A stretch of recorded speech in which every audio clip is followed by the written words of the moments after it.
Movie शुरू होते ही चांद को दिखाया जाता है और चांद पर एक पत्थर होता है। चांद पर पहला कदम रखने वालों ने ये पत्थर रखा होता है और उस पर एक नोट लिखा होता है कि हम पूरी मानव जाति की तरफ से शांति चाहते हैं। और तभी उस पत्थर के ऊपर से एक विशाल शिप गुजरता है जो पृथ्वी की तरफ जा रहा होता है। तभी धरती पर एक्स्ट्रा टेरेस्ट्रियल इंटेलिजेंस इंस्टीट्यूट में एक आदमी को सिग्नल मिलता है और तभी वो अपने सीनियर को फोन करके बुलाता है और सभी उस सिग्नल की जांच करते हैं और उन्हें लगता है कि ये कोई स्पेसशिप होगा और जांच करने पर उन्हें पता चलता है कि ये चांद की तरफ से आ रहा है। इसलिए सीनियर सिक्योरिटी ऑफ डिफेंस को फोन करके सारी बात बताते हैं। इधर डिफेंस ऑफिसर को पता चलता है कि ये चीज बहुत बड़ी है, ये लगभग चांद के 1/4 हिस्से के बराबर है और ये जानकर सब घबरा जाते हैं और सारी बात प्रेसिडेंट को बताते हैं। दूसरी तरफ डेविड नाम के सैटेलाइट सिग्नल एक्सपर्ट को ऑफिस बुलाया जाता है और वो सिग्नल की जांच करता है और भाग्य से उसको सिग्नल का पता चल जाता है और तभी उस स्पेसशिप से बहुत छोटे स्पेसशिप निकलकर पृथ्वी की तरफ बढ़ना शुरू कर देते हैं और तभी दुनिया भर के हिस्सों में आग का बादल दिखाई देने लगता है जिससे लोगों में दहशत मच जाती है और एक फाइटर जेट को आग के बादल की तरफ भेजा जाता है जिससे वो इसका पता लगा सके, पर फाइटर जेट का आग से विस्फोट हो जाता है और इसके बाद प्रेसिडेंट ऑफिसर्स को सुरक्षित जगह पे जाने को बोलते हैं। लेकिन प्रेसिडेंट और उसकी सेक्रेटरी जो डेविड की पत्नी है वो वहीं रुकने का फैसला करते हैं और वो लोगों को अपने घर में रहने की सलाह देते हैं। अब देखते ही देखते वो छोटे स्पेसशिप वायुमंडल से होते हुए शहर में आने लगते हैं और उनका साइज भी एक पूरे शहर जितना बड़ा होता है जिसे देखकर सारे लोग घबरा जाते हैं। दूसरी तरफ एक एयरफोर्स ऑफिसर स्टीवन न्यूज़पेपर लेने घर से बाहर आ जाता है। आकाश में उस स्पेसशिप को देखकर दंग रह जाता है। इधर डेविड अपने दोस्त से कहता है कि मुझे पता चल गया है कि वो लोग यहाँ क्यों आए हैं। वो कहता है कि ये दुनिया भर के अलग अलग शहरों में सबसे पहले खड़े हो जाएंगे और 7 घंटों में हमला शुरू कर देंगे और वो एक दूसरे से कम्युनिकेट करने के लिए हमारे ही सैटेलाइट का प्रयोग कर रहे हैं, इसलिए जितना जल्दी हो सके यहाँ से निकल जाओ। और वो कॉन्शियस को फोन करके कहीं छिप जाने के लिए कहता है लेकिन वो बिजी होने के कारण उसका फोन नहीं उठा पाती। वहीं न्यूज़ पर कुछ लोग दावा कर रहे थे कि एलियन ने हमारा अपहरण किया है और एक्सपेरिमेंट करके हमारी कमजोरियों को जान लिया है। और तभी डेविड व्हाइट हाउस पहुंच जाता है और कॉन्स्टेंट को फोन करके बाहर बुलाता है और तभी एक हेलीकॉप्टर को उन एलियन से दोस्ती का हाथ बढ़ाने के लिए भेजा जाता है। नेक्स्ट सीन में कॉन्स्टेंट डेविड प्रेसिडेंट के पास लेकर आती है और वो प्रेसिडेंट को पूरी जानकारी बताता है और उसकी सारी बातें सुनकर प्रेसिडेंट डर जाते हैं और वो हेलीकॉप्टर को वापस आने को कहते हैं। लेकिन तब तक बहुत देर हो चुकी है क्योंकि वो स्पेसशिप उन हेलीकॉप्टर्स का चकनाचूर कर देता है। अब इसके बाद प्रेसिडेंट पूरे शहर को खाली करने का आदेश देता है और वो कुछ ऑफिसर्स के साथ प्राइवेट जेट से शहर से बाहर निकलने की तैयारी करते हैं जिसमें डेविड और उसके फादर भी होते हैं। और तब डेविड कहता है कि समय हो गया है और तभी वो स्पेसशिप शहर पे हमला शुरू कर देता है और पूरा शहर बर्बाद हो जाता है। लेकिन समय रहते वो लोग वहाँ से निकल जाते हैं और इसके बाद एयरफोर्स भी जवाबी हमले के लिए तैयार हो जाती है और उनसे लड़ने के लिए कई सारे फाइटर जेट को भेजा जाता है जिसमें स्टीवन भी होता है। और फिर वो लोग उस स्पेसशिप पर एक मिसाइल छोड़ते हैं लेकिन उनकी मिसाइल का उस स्पेसशिप पर कोई असर नहीं होता क्योंकि इस स्पेसशिप के चारों ओर एक प्रोटेक्टिव शील्ड लगी होती है। और फिर उस स्पेसशिप से छोटे शिप निकलकर फाइटर जेट पर हमला करने लगते हैं और सारे फाइटर जेट बर्बाद हो जाते हैं। एक स्टीवन अकेला बचा होता है। अब स्टीवन उस स्पेसशिप के पास जाता है जो उसके पीछे आया था। उसमें एक घायल एलियन होता है और तभी बहुत सारे स्पेसशिप आकर एयरफोर्स के बेस को उड़ा देते हैं। अब सीआई ऑफिसर प्रेसिडेंट को उस स्पेसशिप पर न्यूक्लियर हमला करने की सलाह देते हैं जिस पर डेविड कहता है कि हम ऐसा नहीं कर सकते, इससे हमारी ये पृथ्वी और बर्बाद हो जाएगी और जो बचे हुए हैं वो भी मारे जाएंगे। और डेविड की बात पर एक सीआई का ऑफिसर उस पर चिल्लाने लगता है जिस पर डेविड के पिता कहते हैं कि तुम लोगों को सब पता था कि वो आने वाले हैं क्योंकि 1950 रोजवेल में तुम्हें उनका स्पेसशिप मिला था जिसके अंदर एक एलियन भी था। तुमने उस पर एक्सपेरिमेंट करके एरिया 51 में रखा था, इसलिए तुम्हें इस युद्ध की पहले से तैयारी करके रखनी चाहिए थी,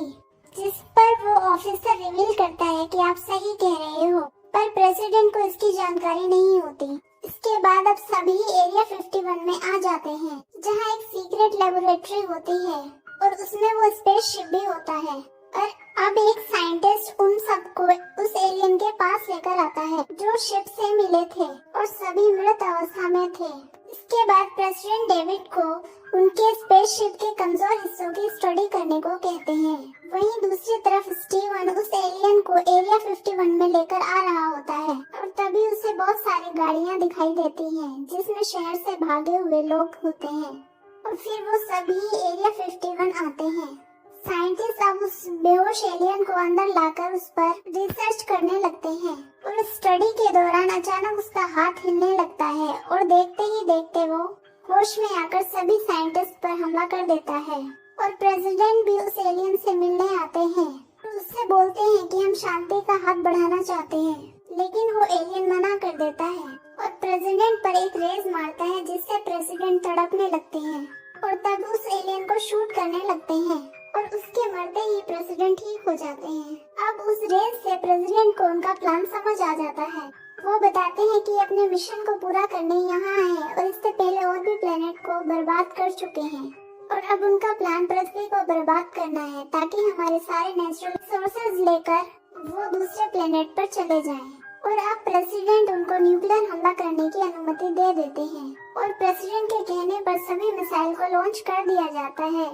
जिसके बाद बहुत ही घातक धमाका होता है और सबको लगता है कि स्पेसशिप बर्बाद हो गया होगा, पर स्पेसशिप को उस हमले से खरोच तक नहीं आती, बल्कि जो शहर बचे थे वो भी बर्बाद हो जाते हैं। इसके बाद स्टीवन अपनी पत्नी को ढूंढने के लिए शहर जाता है, जो प्रेसिडेंट की घायल पत्नी के साथ होती है। स्टीवन अब सभी को लेकर प्रेसिडेंट के पास आता है, पर प्रेसिडेंट की पत्नी की हालत काफी गंभीर होती है और वो वहीं पर अपना दम तोड़ देती है और प्रेसिडेंट को काफी शौक लगता है। दूसरी तरफ डेविड कड़ी मेहनत करके एक सुझाव निकाल लेता है कि एलियन स्पेसशिप की शील्ड को कैसे तोड़ा जा सकता है। वो प्रेसिडेंट और बाकी सबको उस रोजवेल वाले स्पेसशिप के पास लाता है और उस स्पेसशिप के अंदर अपना बनाया हुआ वायरस डालकर एक ऑफिसर को उसे शूट करने को कहता है, जिससे वो गोली उस शिप की शील्ड को तोड़ते हुए उस शिप को लग जाती है। और डेविड उन सबको समझाता है कि उसने जो वायरस बनाया है वो उस मदर स्पेस शिप के अंदर वो वायरस डालेंगे, जिससे उसका शील्ड 1 मिनट के लिए बंद हो जाएगा और उस मदर स्पेस शिप से निकले हुए सारे दुनिया भर में जितने भी शिप हैं उन सबका भी शील्ड बंद हो जाएगा और तब मौका देखते ही हम उन पर न्यूक्लियर हमला करेंगे,